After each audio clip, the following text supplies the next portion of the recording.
नमस्कार, जय हिंद, वंदे मातरम साथियों। मैं आपके साथ जयसवाल सर। आप सभी का स्वागत अभिनंदन है टीटी फैमिली, टीचर्स फैमिली, शिक्षकों के परिवार जयसवाल कोचिंग सेंटर पर, पावर्ड बाई शिक्षा ही प्रकाश है।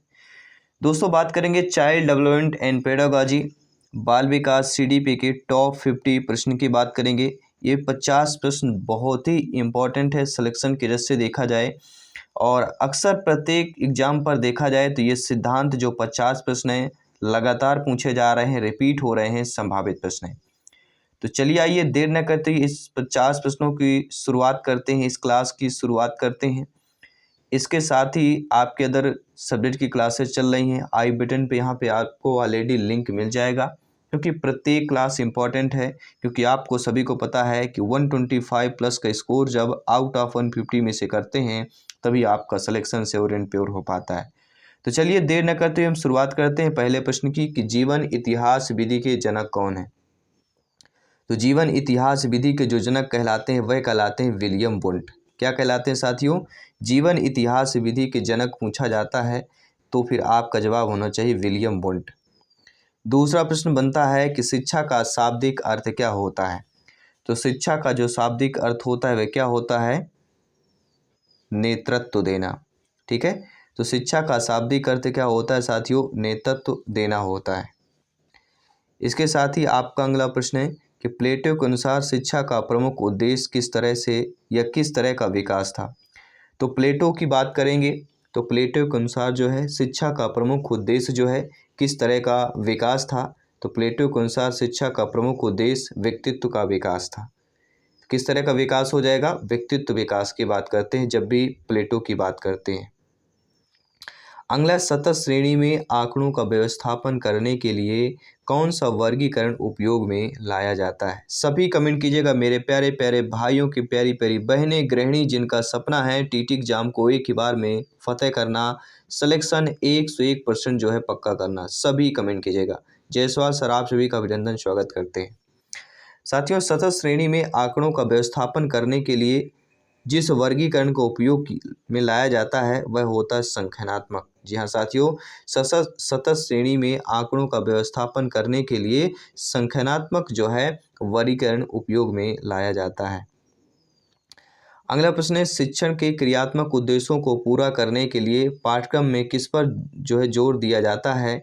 तो शिक्षण के क्रियात्मक उद्देश्यों को पूरा करने के लिए पाठ्यक्रम में जो है क्रिया एवं प्रयोग पर जोर दिया जाता है। तो किस पर जोर दिया जाता है? क्रिया एवं प्रयोग पर जोर दिया जाता है। अगला, बालक की जिम्मेदारी या बालक की कमजोरी के क्षेत्रों का पता लगाना है। जी हाँ, जो बालक है जब आपकी नियुक्ति होगी, आप लोग अध्यापक अध्यापिका बनेंगे, आपसे एग्जाम में प्रश्न आएगा कि बालक की कमजोरी के क्षेत्रों का पता लगाना है तो आप किसका उपयोग करेंगे। तो एक शिक्षक के रूप में, अध्यापक अध्यापिका के रूप में अगर कमजोरी को आपको क्या केवल पता लगाना है उसके क्षेत्र में, तो कहीं ना कहीं निदानात्मक परीक्षण का उपयोग एक शिक्षक के रूप में आपको करना होगा। ठीक है, तो बालक की कमजोरी के क्षेत्र का अगर पता लगाना है कि बालक किस क्षेत्र में कमजोर है, कहाँ पर कमजोर है, तो उसके लिए निदानात्मक परीक्षण आपको करना पड़ेगा। अगला, मनोविज्ञान को आरंभ में क्या कहा जाता था। यानी जो मनोविज्ञान का जब आरंभ हुआ था उस समय मनोविज्ञान को आरंभ के टाइम पर क्या कहा जाता था। ठीक है, तो मनोविज्ञान को आरंभ में जो है आत्मा का विज्ञान कहा जाता था। क्या कहा जाता था? मनोविज्ञान को आरंभ में जो है आत्मा का विज्ञान कहा जाता था। अगला प्रश्न यहाँ पे पूछा जा रहा है, थांडाइक ने अधिगम के कितने गौड़ नियम बताए हैं। देखिए, थांडाइक ने अधिगम में सभी जानते 2 नियम दिए गए हैं।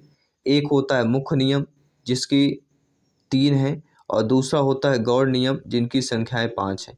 और यहाँ पे पूछा गया है कि कितने गौड़ नियम है, तो गौड़ नियम 5 है। अगर पूछा जाता मुख्य नियम कितने हैं, तत्परता का, अभ्यास का, प्रभाव या परिणाम का नियम, वह हमारे मुख्य नियम कहलाते हैं जिनकी संख्या 3 है। तो यहाँ पे गौड़ नियम 5 हो जाएगा। अगला, किस नियम के अनुसार प्रतिभाशाली माता पिता की संतान निम्न कोटि की होती है। तो प्रत्यागमन का नियम। जी हाँ, प्रत्यागमन नियम के अनुसार जो है, रूल्स के अनुसार प्रतिभाशाली माता पिता की संतान जो है निम्न कोटि की होती है। यह प्रत्यागमन नियमन के अनुसार रूल्स की बात करेंगे। अगला प्रश्न है, बालकों के प्रयास की इच्छा जीवित रखिए, यह कथन किसका है। जी हाँ, बालकों में जो है प्रयास की इच्छा। देखिए आप में भी अक्सर होता है कि हम 1 या 2 नंबर से चूक जाते हैं सिलेक्शन में, तो ये प्रयास करने की इच्छा अपने आप में जीवित रहना चाहिए और वही इंसान भी सफल होता है। अगर आप में प्रयास करने की इच्छा है, ठीक है, और एक बार करने की इच्छा है कि एक बार और, ठीक है, तो बालकों में प्रयास की इच्छा जीवित रखे, ये कथन किसका हो जाता है? जेम्स का कथन हो जाता है, नोट कर लेना। किसका कथन है साथियों? बालकों में प्रयास की इच्छा जीवित रखिए, ये कथन आपके जेम्स का कथन है, नोट कर लीजिएगा। और आपको पता है कथन स्टेटमेंट से 2 या 3 प्रश्न अवश्य आपके सीडीपी बाल विकास से पूछे जाते हैं। अगला प्रश्न है, बाल्यावस्था कौन से वर्ष तक होती है? तो सभी लोग जानते हैं जब भी हम शैशवावस्था की बात करते हैं 0 से 5 वर्ष, ठीक है, 5 से 12 बाल्यावस्था और 12 से 18 किशोरावस्था की बात करते हैं। अगला जो प्रश्न है कि किसको जो है 20वीं शताब्दी को बालक की शताब्दी कहा गया है? तो सभी लोग जानते हैं एडलर की बात करेंगे। 20वीं शताब्दी को बालक की शताब्दी कहा है, किसने कहा है? एडलर की बात करते हैं। साथियों शिक्षा क्या होता है? तो शिक्षा जो है जीवन पर्यंत चलने वाली एक प्रक्रिया होती है। शिक्षा क्या है? जीवंत चलने वाली एक आपकी प्रक्रिया हो जाती है। अगला जो प्रश्न है, स्टैटिस्ट शब्द की जो उत्पत्ति है किस भाषा से जो है मानी जाती है? तो स्टैटिस्टिक्स जो शब्द है इसकी उत्पत्ति आपके लैटिन, जर्मन और इटालियन जो है भाषा से मानी जाती है। पाठ्यक्रम कैसा होना चाहिए? तो पाठ्यक्रम जो है शिक्षा व्यवस्था, परीक्षा प्रणाली और समाज एवं परिवेश के अनुरूप होना चाहिए। जी हाँ, जो पाठ्यक्रम होता है, पाठ्यक्रम जो तैयार किया जाता है बच्चों के लिए पढ़ने के लिए, वह शिक्षा व्यवस्था, शिक्षा प्रणाली, समाज एवं परिवेश के अनुरूप तैयार होना चाहिए, तैयार किया जाता है। अगला प्रश्न है, सभी कमेंट कीजिएगा। सभी मित्रों को जय हिंद, वंदे मातरम, इंकलाब जिंदाबाद। एग्जाम का फतेह यहाँ पे जो झंडा है वो आपको पताका फहराना है, सिलेक्शन का पताका फहराना है, क्योंकि यहाँ पर सिलेक्शन सर्वोपरि है। जी हाँ, जी तोड़ आज मेहनत कर लीजिए, कल जो आने वाला भविष्य होगा उज्जवल होगा। आपका भविष्य आपके चाहने से जो आप सोच रहे हैं वो सारी चीज़ें मिलेगी, केवल आज का समय आपको मेहनत करना है। तो मेहनत में लग जाइए, अपने ड्रीम्स, अपने सपने को साकार में, एक सरकारी सीट की जो लड़ाई है उस पर आपका फतेह करना है। तो आज का जो मेहनत है, आज जो जी तोड़ के मेहनत कर जाइए, आने वाला भविष्य उज्जवल आपका इंतजार कर रहा है साथियों। संक्रिया उत्पाद, त्रिआयामी और प्रज्ञा संरचना, इनमें से गिलफोर्ड ने कौन से बुद्धि के सिद्धांत दिए हैं? तो बुद्ध गिलफोर्ड की बात करते हैं तो संक्रिया उत्पाद, त्रिआयामी सिद्धांत और प्रज्ञा संरचना, ये तीनों सिद्धांत गिलफोर्ड के द्वारा ही दिए गए हैं। तो अर्थात ये कौन से बुद्ध के सिद्धांत? तो उपरोक्त सभी जो सिद्धांत हैं गिलफोर्ड के द्वारा दिए गए हैं। कौन कौन से? प्रज्ञा संरचना, त्रिआयामी और संक्रिया उत्पाद की बात करते हैं। साथियों मनोविज्ञान के अंतर्गत किसका अध्ययन किया जाता है? तो मनोविज्ञान के अंतर्गत जो है आपके अभिवृत्तियों, रुचियों और अभिक्षमताओं का जो है अध्ययन किया जाता है। तो मनोविज्ञान के अंतर्गत किनका किनका किया जाता है? अभिवृत्ति, रुचि और अभिक्षमताओं का अध्ययन किया जाता है। वुडवर्थ के अनुसार स्मृति के कितने अंग होते हैं? जब हम प्रैक्टिस सेट कर रहे थे तो ये सारे प्रश्न हम ऑलरेडी कर चुके हैं, प्रैक्टिस सेट जरूर ज्वाइन कीजिए। तो वुडवर्थ के अनुसार जो है कितने अंग होते हैं स्मृति के? 4 अंग होते हैं। अगर आपने प्रैक्टिस सेट ज्वाइन किया होगा तो नीचे कमेंट बॉक्स में बता दीजिएगा कौन कौन से अंग होते हैं, हमने प्रैक्टिस सेट में आपको बताया भी था। अगला प्रश्न है, यहाँ पे पूछा जा रहा है कि बालक के लिए खेल का महत्व क्या होता है? देखिए बालक के मन में जब भी होता है खेल भावना की बात करते हैं तो बालक में बचपन में खेल की बात करते हैं। बच्चा जो होता है खेल की अवस्था भी कभी बार पूछ लिया जाता है। तो बालक के लिए खेल का महत्व होता है शारीरिक रूप, मानसिक और सामाजिक। शारीरिक में जब बच्चा खेलता तो एक व्यायाम हो जाता है, मानसिक रूप से भी अच्छा रहता है और सामाजिक रूप से, क्योंकि बच्चा एक साथ खेल नहीं सकता, अपने दोस्तों के साथ खेलता है तो कहीं ना कहीं सामाजिक विकास भी होता है। तो शारीरिक, मानसिक और सामाजिक विकास जो है बालक के खेल के महत्व हो जाते हैं। सीखना विकास की प्रक्रिया है, यह किसका कथन है? तो सीखना विकास की प्रक्रिया है, यह वुडवर्थ का कथन है। लगभग 8 से 10 बार यह स्टेटमेंट, कथन, परिभाषा रिपीट हुआ है शिक्षक भर्ती में, नोट कर लीजिएगा। समझ टीटी एग्जाम की बात कर रहे हैं। किंडरगार्टन शिक्षण पद्धति का विकास किसने किया था? तो सभी लगभग ये भी जानते हैं, जब भी किंडरगार्टन का जिक्र होता है, किंडरगार्टन शिक्षण पद्धति का जिक्र होता है, एक ही नाम आता है और वो होता है फ्रोबेल। जी हाँ साथियों, किंडरगार्टन शिक्षण पद्धति का विकास किसने किया? फ्रोबेल ने किया था, नोट कर लेना है। अगला प्रश्न है, शिक्षा और मनोविज्ञान को जोड़ने वाली कड़ी कौन सी होती है? तो शिक्षा और मनोविज्ञान को जोड़ने वाली, जी हाँ, जो शिक्षा और मनोविज्ञान है इनको जोड़ने वाली जो कड़ी होती है, जो जंजीर होती है, वह होता है मानव व्यवहार। ठीक है, तो शिक्षा मनोविज्ञान को जोड़ने वाली जो कड़ी है वह मानव व्यवहार है। अगला, राष्ट्रीय जीवन में शिक्षा का कार्य क्या है? तो राष्ट्रीय जीवन में देखा जाए जो शिक्षा का कार्य होता है वह होता है राष्ट्रीय एकता का विकास करना।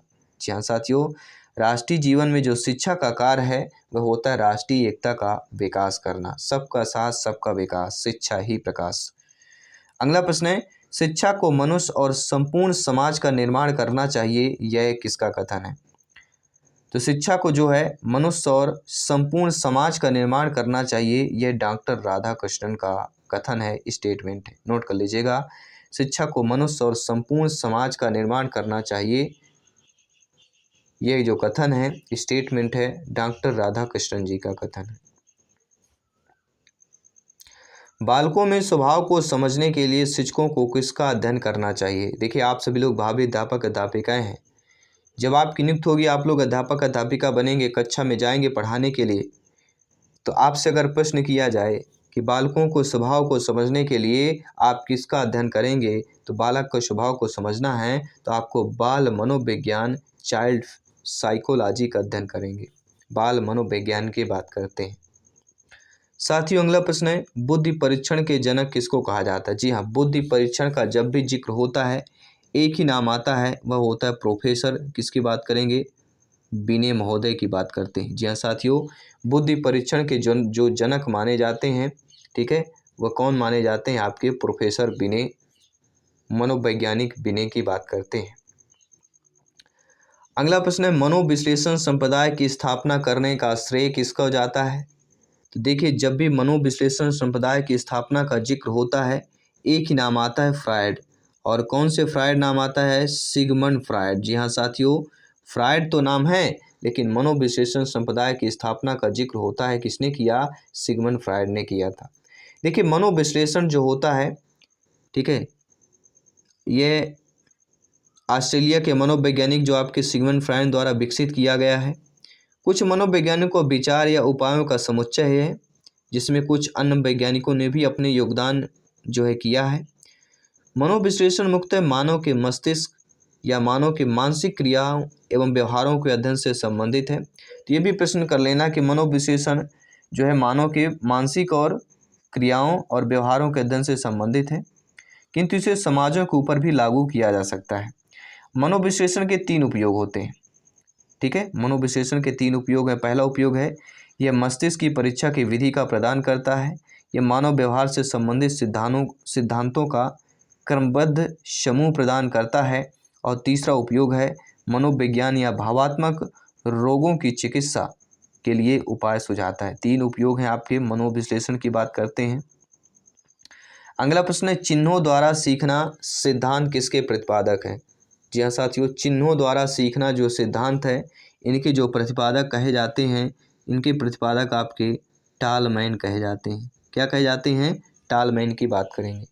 जी हाँ साथियों, चिन्हों द्वारा सीखना सिद्धांत के जो प्रतिपादक हैं आपके टालमैन है, ये आपको नोट कर लेना है। अगला जो प्रश्न कि खेल के पूर्व अभिनय सिद्धांत का प्रतिपादन किसने किया? तो खेल के पूर्व, बाद नहीं, खेल के पूर्व जो अभिनय का सिद्धांत है इसके प्रतिपादन करने वाले और कोई नहीं, आपके माल ब्रेंस है, ये भी आपको नोट कर लेना है।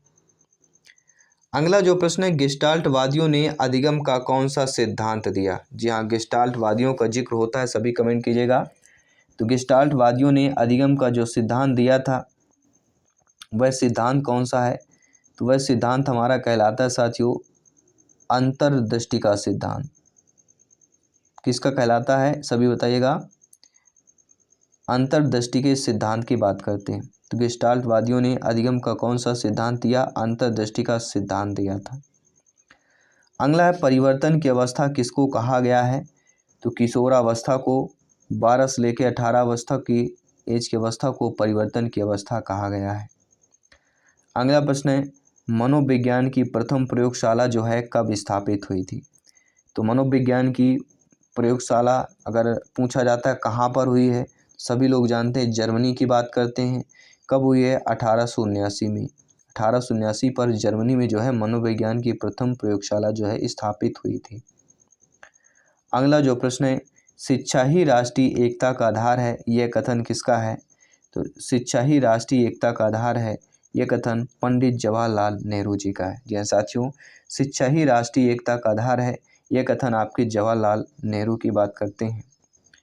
अगला जो प्रश्न है कि प्रतिभाशाली बालकों में किस अवस्था के लक्षण जो है शीघ्र दृष्टिगोचर होते हैं? तो प्रतिभाशाली बालकों में जो है किशोरावस्था के जो है लक्षण शीघ्र दृष्टिगोचर होते हैं। किशोरावस्था मतलब 12 से लेके 18 वर्ष तक की अवस्था। इसमें पूर्व किशोरावस्था जो आता है 12 से लेके, ठीक है, 14 कर सकते हैं या 15 कर सकते हैं, 16 कर सकते हैं, ठीक है। ये हमारा कहता है पूर्व किशोरावस्था की अवस्था कहलाती है। अगला प्रश्न है बाल मनोविज्ञान में किसका अध्ययन किया जाता है? तो बाल मनोविज्ञान में बालक के जन्म के पूर्व गर्भावस्था से लेकर किशोरावस्था तक अध्ययन किया जाता है। तो बाल मनोविज्ञान में गर्भावस्था से लेकर किशोरावस्था तक जो है अध्ययन किया जाता है, ये नोट कर लीजिएगा।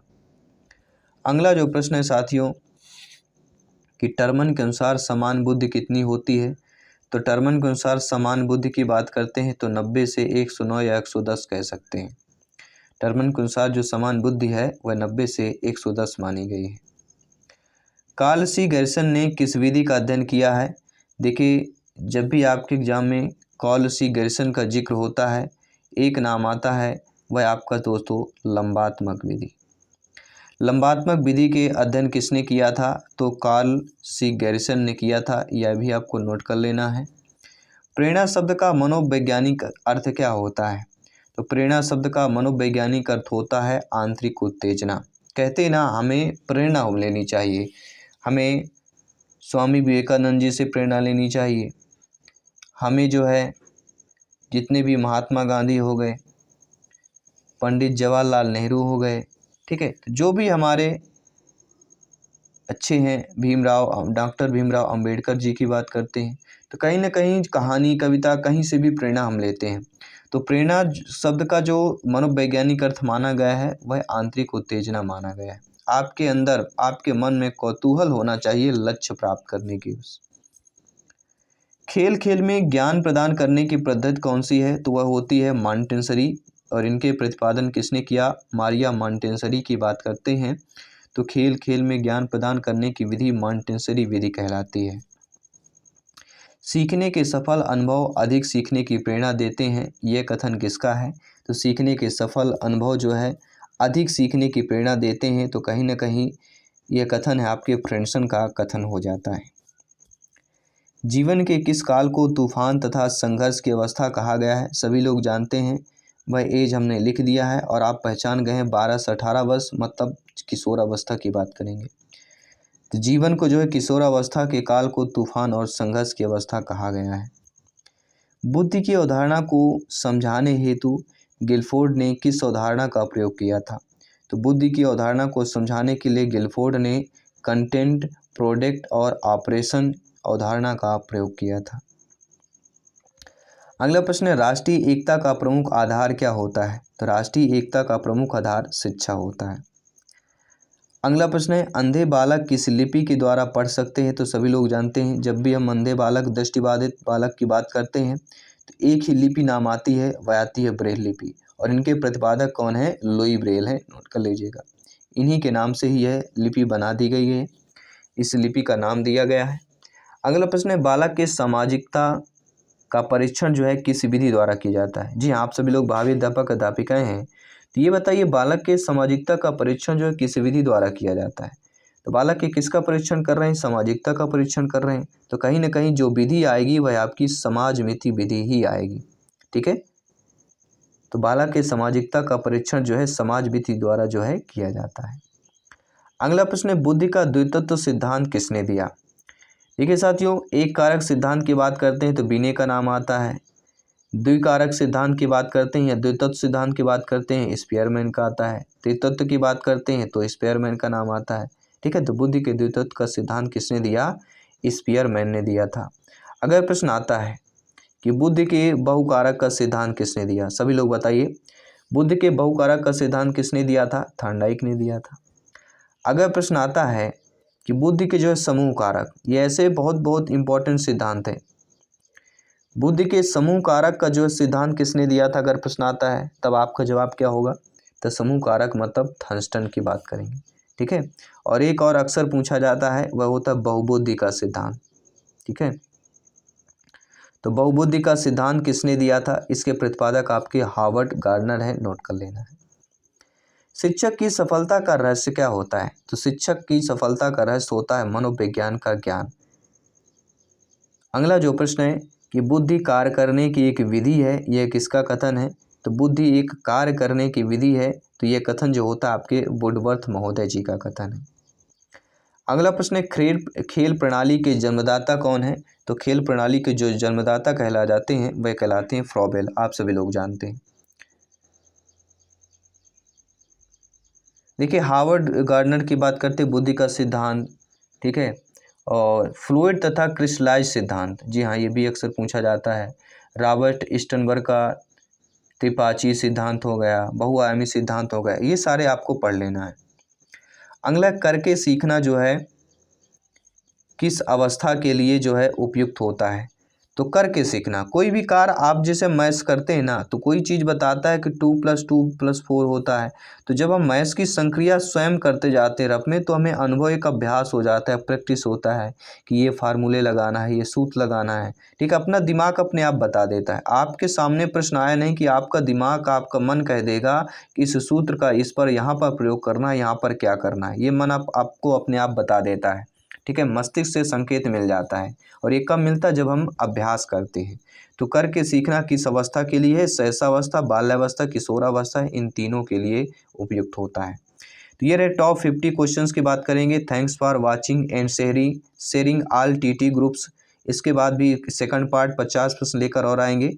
ठीक है, टोटल 100 प्रश्न करेंगे जो कि इम्पोर्टेंट है।